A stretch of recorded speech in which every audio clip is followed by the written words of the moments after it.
I've been on a bit of a binge of bad inventions. Wacky, silly, stinky inventions, just garbage that Jimmy Neutron would have thrown in the dumpster.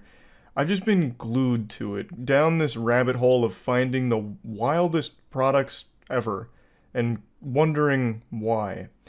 And today I want to share a pretty special one with you, and I want to start by asking you a question personally on a level that, maybe people don't talk to you normally. You lonely? You ever wanted to kiss someone, but they're too far away? Man, do I have the solution for you. Pucker up. When your love is far away, you can still get a smooch with this new invention. Welcome to the future, asshole. We're dragging you kicking and screaming into the 21st century. This puppy's about to revolutionize dating in RuneScape. Your RuneScape girlfriend and you can just purchase these bad boys, and you can be making out all night long. And man, what a utopia. So it's an attachment for your phone. It's called Long Lost Touch, and you can transmit kisses back and forth, and the lips, the silicone lips, you can kiss, and it'll be like kissing your partner. In fact, it might even be better.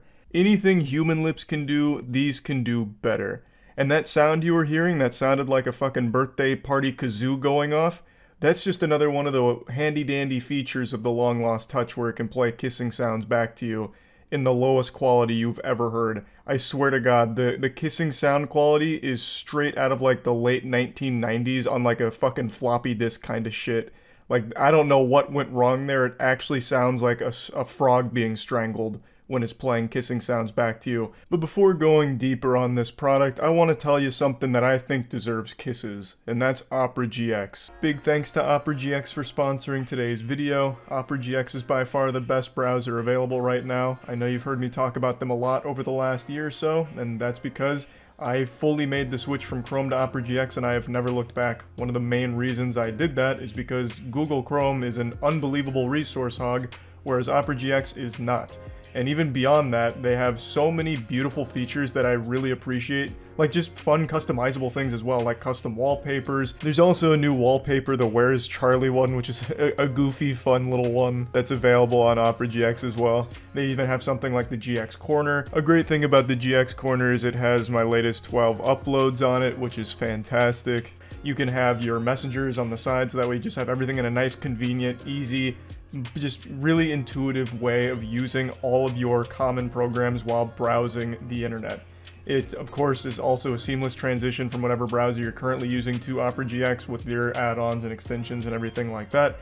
Everything about Opera GX is just by far the best in the industry. I could be here all day just complimenting Opera GX, and I've only briefly touched on some of the features. Like, I haven't even talked about the one that I use the most of, which is Forced Dark Mode, and also just Hot Tabs Killer. There's just a lot of great things Opera GX offers, so I highly recommend it. If you want to get started on Opera GX, you can click the link in the description below. It's of course free, so click the link in the description below if you want to give Opera GX a whirl.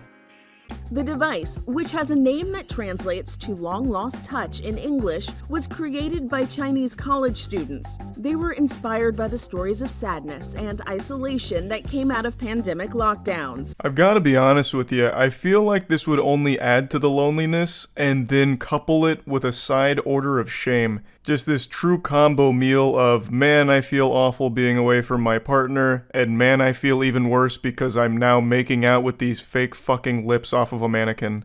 I really just think it'd be a lot less lonely to just do a FaceTime at that point. You don't need like the physical silicone rubber on your lips. I feel like that just makes everything much worse. And it's even worse because you can't even put your dick in it.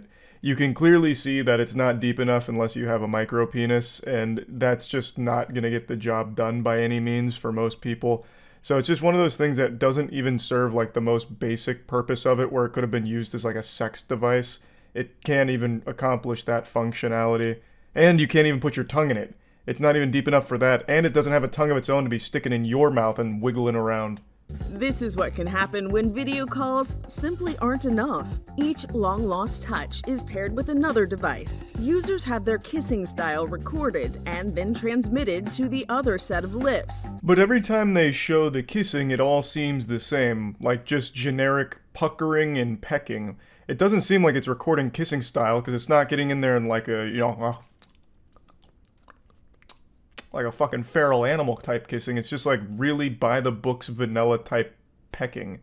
So I don't think it's actually recording your kissing style. That just seems like marketing mumbo jumbo here that they're not actually fulfilling, because they're not showcasing those capabilities at all. It's not morphing and distorting and getting really deep in there with any kind of kissing styles. All it does is just continue to push the lips out a little bit and then retract. Looks like a fucking fish blowing bubbles underwater.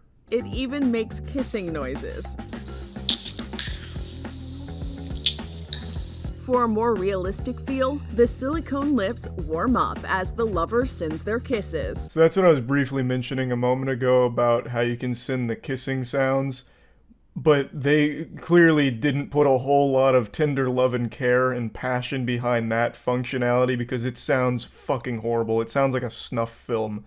Those kissing noises there, I would have mistaken for some kind of wounded animal, like trapped under a car tire. Like, that is frightening, if that's the kind of audio quality you can expect when using this device. If it's spitting that kind of shit at me, I'm going to think it's some kind of cursed demon object, as opposed to like a sensual lover's kiss lips type deal.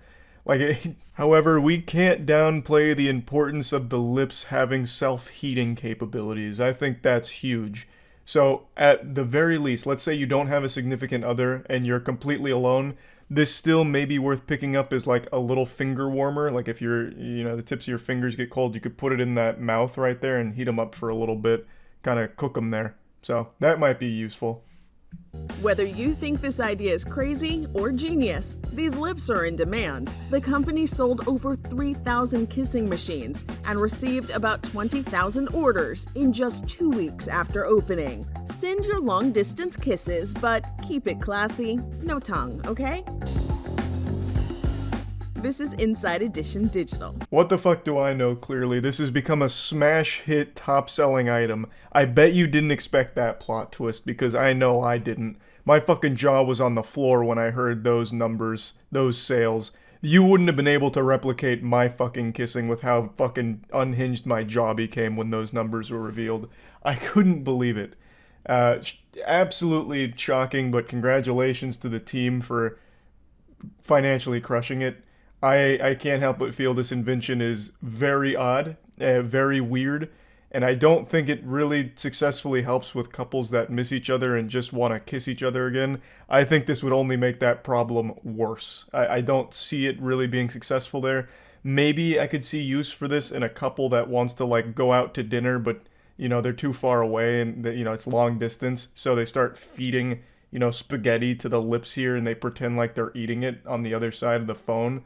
But overall, I just don't understand why you wouldn't just do a FaceTime, like, by itself. Like, you don't need the lip attachment. You could just do a normal FaceTime and just have that be that. I mean, you could even still take the same concept if you want something physical. You could just pick up, like, any household item and be like, these are your lips, babe. You don't need the lip attachment. And I don't know what it retails for normally. Though I can't imagine it's super cheap. This seems like technology that they're probably going to be upcharging quite a bit on. So they are probably absolutely going hog wild with the financial profits off this. I just find it very silly. The whole idea of it I find very silly. And I just wanted to share it. That's really about it. So yeah.